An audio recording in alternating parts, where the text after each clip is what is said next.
Land Cruiser VX R 80 itu jadi barang langka sekarang. Harganya udah nggak rasional, ada yang minta 800, ada yang minta 750. Ampun dah. Ini salah satu yang masih tersisa VXR tahun 97 punyanya Komandan Kalteng. Kebetulan beliau dinas di Polda Kalteng, jadi kadang-kadang harus jauh gitu loh. Mau lihat-lihat ke antar polseknya aja jauh, antar polresnya jauh sekali.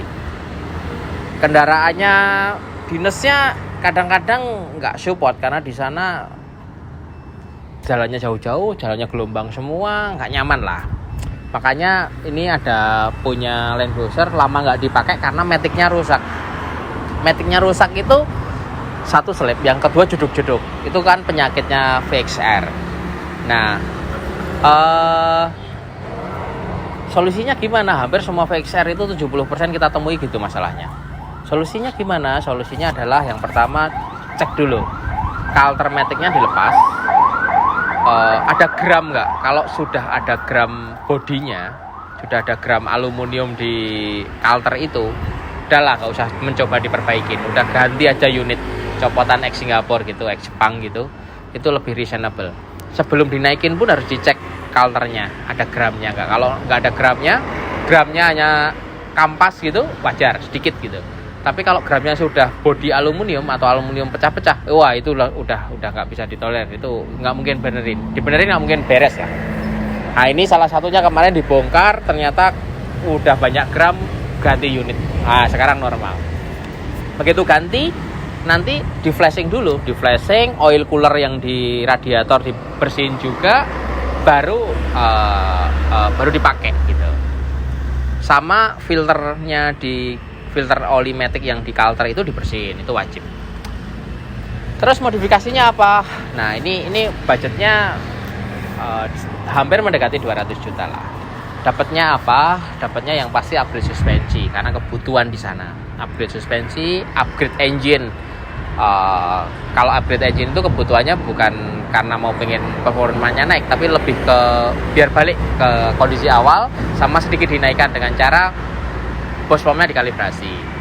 Terus karena dipakainya luar kota, kita butuh suhu ruang bakar itu selalu stabil, makanya diganti upgrade pakai knalpot 3 inch free flow.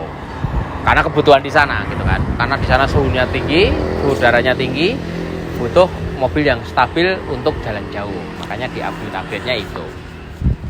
Lalu sebenarnya paling enak kalau jalan raya ya pakai ban AT, tapi karena di sana itu kadang-kadang masuk ke nggak semua jalan itu jalan raya, ada jalan gravel, ada jalan tanah lumpur, apalagi kalau sudah masuk daerah perkebunan, mesti kadang-kadang licin sekali tanah di sana kan gitu.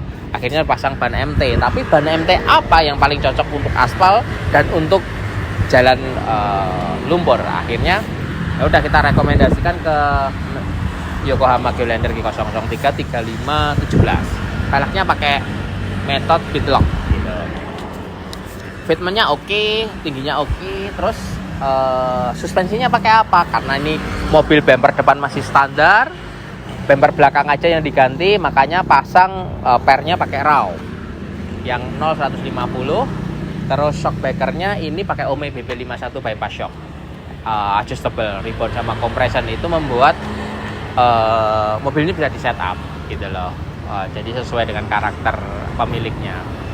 Lalu untuk kebutuhan beliau pasang roof rack sama LED bar atas, itu penting banget kalau di Kalimantan karena tempatnya gelap gitu. Bahkan sesekali bawa tenda atau bawa sesuatu, bawa kano, bawa kapal untuk rescue, itu siap. Roof racknya made in Metalcraft.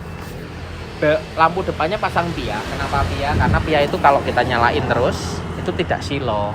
Pengendara depannya kita yang berpapasan dengan kita tidak silo, makanya ini dipasang pia.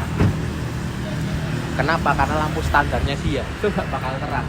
Mau baru pun dalamnya diganti yang bagus pun tidak seperti mobil-mobil sekarang. Di belakang ada bumper sama tire hanger. Kenapa kok dipasang? Karena ban 35 nggak mungkin lagi ban serep taruh bawah kan. Terus dipasang tire hanger sama sekaligus bumpernya. gitu. Terus kemarin juga sempat mobil ini bunyi ngong. Kenapa ya, dicari-cari ternyata final gear ratio-nya aus. Jadi bunyinya dari situ kita ganti udah ganti final gear juga. Itu hati-hati teman-teman kalau Land Cruiser beli gitu langsung ganti oli semua aja lah. Ini gara-garanya waktu kita bongkar datang pertama oli gardanya sedikit sekali. Oli gardanya harus oke gitu loh. Sama oli transfer case-nya juga dengung karena olinya kurang. Nah itu harus diinin. Yang lain seperti biasa, nggak ada yang ada tambah-tambahan. Terus ada lampu samping, terus lampu belakangnya juga dipakai untuk kebutuhan kalau mundur gitu. Yang lain seperti standarnya biasa kita kerjakan. Yang penting kaki-kakinya bagus semua, sama karet-karet ganti semua di kaki-kaki ini. Karet Super Pro sama shockbreaker setir menyesuaikan dengan diameter roda, pakai shockbreaker setirnya Tafdog SV cukup. Gitu. Mesin upgrade-nya nggak banyak, cuman itu aja. Ada akinya diganti juga pakai M-Track. Ya, jadi lebih ke benerin mobil kemarin nggak dipakai lama, rusak maticnya, bunyi dengung di transfer case dan di gardan belakang gitu. Kita modifikasi semua, kaki-kakinya kocak semua kita ganti Super Pro Kit. Terus bannya kita setupkan ini. Jadi ini mobil sekarang udah enak banget dipakai. Udah kita tes kemarin sampai ke Dieng. Jadi mobil yang di sini itu karena mobilnya rumahnya jauh-jauh, kita upayakan semua quality control 3 lapis sampai dites sekitar 200 kiloan lah. Baru kalau nggak ada masalah sesuai order baru kita kirim gitu.